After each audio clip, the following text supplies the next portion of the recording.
Dernier point, je vais couvrir deux sujets. Alors un que je vais sur lequel je vais aller rapidement. Et c'est un outil en cours de construction. Il y a un truc qui est super avec Intuiflow. On développe de plus en plus vite, on met en place des fonctionnalités de plus en plus vite, c'est super. Il y a un truc qui est un vrai cauchemar quand vous faites ça, c'est d'avoir une documentation à jour, partageable dans toutes les langues, et d'avoir une interface utilisateur, enfin un accès pour les utilisateurs qui soit sympa, facile, etc. Donc, on a attaqué un chantier, c'est pas prêt, ok. Il y a des bouts qui vont être mis en place au fur et à mesure, avec un portail d'aide et de support associé à l'application, dans lequel, d'une part, et ça c'est déjà disponible, au lieu, s'il y a besoin d'un ticket de support, etc., au lieu d'envoyer un email, on a la possibilité directement en ligne de créer un ticket de support en fonction du type d'intervention qui est requise, etc. Mais dans lequel on veut rajouter un portail d'aide, une base de connaissances, avec un outil aussi de formation en ligne qui s'appelle Intuiflow University, et des supports personnalisés d'onboarding. Il y a différentes manières d'interagir. Donc, quand vous êtes sur la version cloud d'Intuiflow, il y a la possibilité d'utiliser le portail d'aide et de soutien dont je vais parler. Il y a un support 24 heures sur 24, 7 jours sur 7 pour les incidents critiques. Ce n'est pas fourni quand on est sur Intuiflow Data Center, parce que typiquement les incidents critiques, enfin sur Intuiflow Data Center, on n'a pas la main sur l'infrastructure elle-même, sur les serveurs, etc. Donc il y a besoin d'avoir une intervention de premier niveau par l'informatique de l'entreprise. La disponibilité de nos équipes de support, c'est les heures de bureau, c'est-à-dire 8h à 23h UTC. Donc heures de bureau, on va dire Europe et US, à l'exclusion des jours fériés dans les différentes géographies, et avec quand même un support 24/24 pour les incidents critiques. Le portail d'aide et de support ressemble à ça. Il va permettre de gérer donc des demandes de support, et puis d'avoir une continuité, au lieu d'avoir des mails qui reviennent, etc., sur le même ticket d'incident. On a directement un accès libre, la différente suite des tickets, ainsi que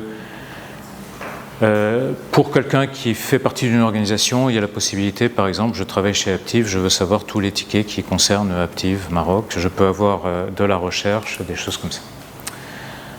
Donc c'est quelque chose qui est en train de s'enrichir, avec aussi la possibilité au fur et à mesure qu'on rentre dans la base de connaissances, où on alimente la base de connaissances, que si on a un incident et qu'on commence à taper des mots-clés sur la base de connaissances, les articles qui correspondent à ce sujet-là dans la base de connaissances sont affichés et facilitent l'intervention et ou l'autodiagnostic.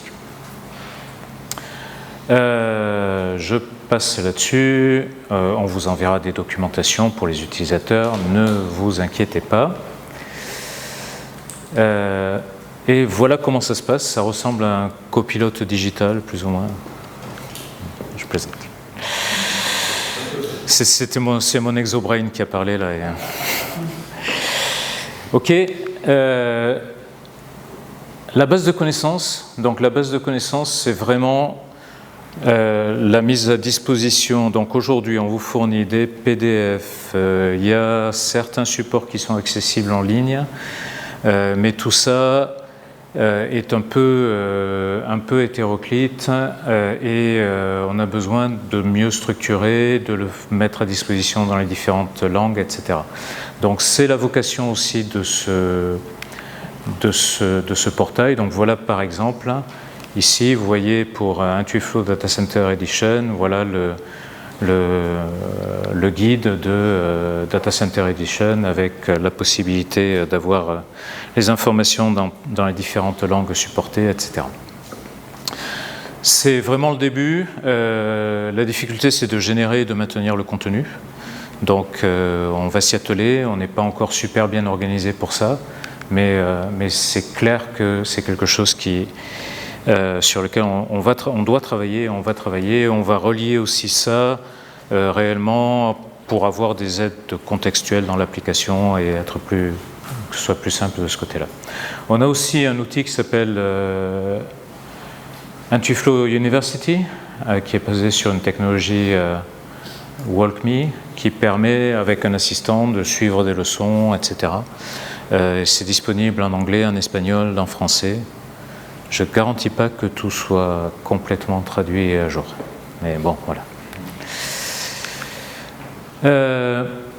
Et puis on peut éventuellement aussi, bien sûr, vous aider dans des phases d'intégration. On a une équipe maintenant qui devient de plus en plus musclée et efficace sur la partie intégration avec les différents systèmes ERP. Eric, would you join me just for the last few slides? Is it okay if we keep going in English? Yeah? So, just to summarize, this is in French, but this is what we've seen. Yeah. This is what we've seen yesterday. Basically, for the past couple of years, we've been boosting the development space, the development pace, and we are really now delivering. On a monthly basis, we are delivering new features. You guys can't cope with that.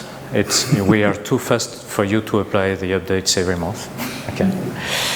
But it's good news because we come from a situation where we were not that fast, and we delivered a lot of improvements for the past couple of years, architectural ones and feature-wise. We really broadened our feature set, and I think our solution is not perfect, but it's way better than the competitors of the DDMRP landscape, which is a niche, and we are really growing to expand this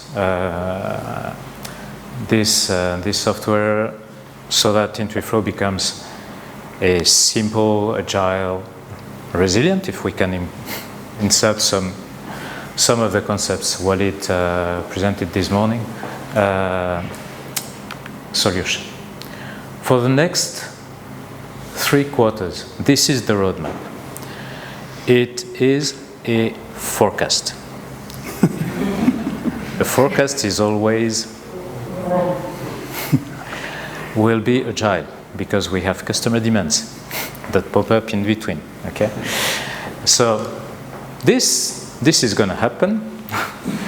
This is arriving. Mass update is arriving on 2023.6. It enables ditching all the Excel fields updater files and the like. If you want to mass update a group of items and apply different settings, it's fully embedded. It's nicely presented, very robust, and you will love this one.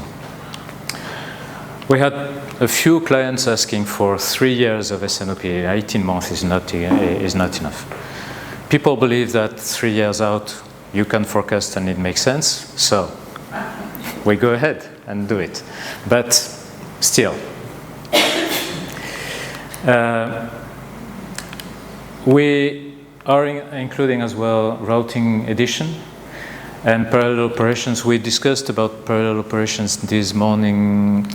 For instance, if you're doing injection molding, you need a press and tooling or mold that will be available simultaneously, and you need to make sure that your scheduling approach takes these into account, which is what parallel operations is doing, I believe. Is that correct? We have a couple steps on that path. Yeah. One is, and you can see parallel operations, then you see parallel resource beta, and parallel resource scheduling. So part of the work to get parallel operations going is happening now, and then the beta release of that functionality will be in the third quarter. Okay. You've seen demand planning, SKU science, integration here, autopilot beta, that will be version 1 in Q3. We are enhancing Power BI. We included the authoring capabilities. We are going to include the email distribution, etc., and sunsetting our former reporting tool, Isenda. And we keep going. And you've seen demand history edition, outlier detection, etc. will be implemented, I believe, on 2023.7. In July, yeah. And we keep going. And this roadmap is fed from you guys, from our users. So we are more than happy to get your demands, your insights, and your demands. If you just keep demanding, we'll tell you how to do without for now. But we'll include that in the roadmap and adjust the solution when we see the opportunity. So we will keep enhancing the features and enhancing performance and scalability. It's really important because we are going more and more into big companies with multiple plants on the same instance, many SKUs, and we keep doing improvements on that front to be able to cope with those complex environments. And we want to keep simplifying, and simplifying. That makes sense? Yeah. I think the one thing I would add is that the autopilot project and the formation of a customer advisory board for that project has been very, very helpful, because you may know the term waterfall software development is where you come in, you meet for 3 months to do your specifications, and then you start building it and testing it, and then when it finally comes out, it's about 40 degrees off the mark, because you learned a lot during that process about what you really needed versus what you thought you needed. And I think this agile approach that we've taken with the autopilot has been very much a transformation for us in terms of developing bigger features, because we get feedback constantly. We discovered that there were questions that we weren't asking ourselves at the start. And again, this idea of getting to where we can trust our system, where you are really confident, that is a very lofty ambition. You know, Steve Jobs from Apple would say, you know, making it simple is very difficult. It's hard. And I think we see that, though, as the priority in our arena. I think personally that the software industry has largely returned against a very complex set of business problems you all face, very complicated software. And it's very daunting for a new user to figure out what to do. And when they don't know what to do, they know where Excel is, and they'll start coming up with their own rules and own ideas. And now we've lost the plot, and we're not in a position that we want to be in. So we're going to keep our focus on, even when you ask for a new feature, we're going to test whether it's really going to give you the value you want. Because a lot of times the intuition you have that if we add this feature, that feature, it will improve the results, doesn't bear itself out with the simulations that we do. And so we want to be very diligent about not just adding everything that everyone asks for, and I mean this in a sincere way, that because let's make sure we add the things that really are relevant and materially impact the results that you get. Because every next feature we put in is one more thing somebody needs to learn how to use or when not to use. And that's a very challenging subject, especially with the amount of turnover we've seen in our larger clients. People come through these jobs rather quickly. The more stable and the more reassuring that environment becomes, the better the overall results can be. Yeah? Any questions then on what we're trying to do, or any suggestions? First of all, does that philosophy make sense to you? Yeah? Okay. I think I still have one slide. Okay. Yeah. support the new functionalities, new features development along with customer support on projects. You have staffing plans, specific in place, new capabilities, but also new people to support the work. How do we grow our development capabilities over time? Well, we bring in new clients because we need some financing for them, right? Yeah. If you go back a chart, Bernard, one more. You see this work here. This is the boring technical stuff behind the scenes, which will get us more scalability. But there's a hidden agenda in there for us, which is it makes providing that a better scalability to you at a much more affordable price. Because we pay for a lot of infrastructure today that we should be able to squeeze that down dramatically. And as we get that cost under control, then we have funding to then move into more development resources and things like that.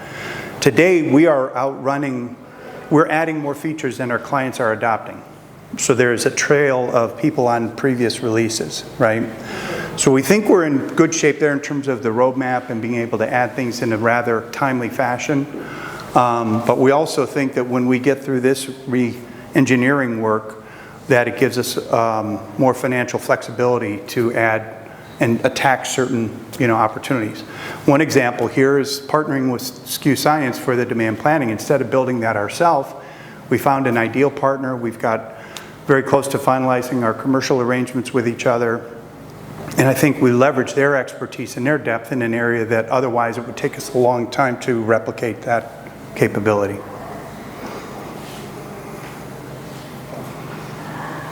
Other questions on the roadmap or comments? Otherwise, you can do your wrap-up. Okay, Yeah. So that's it. I have a couple of additional slides with Slido, assessment, etc. But I guess the ones who stood till now, it was because you were happy to be with us, right?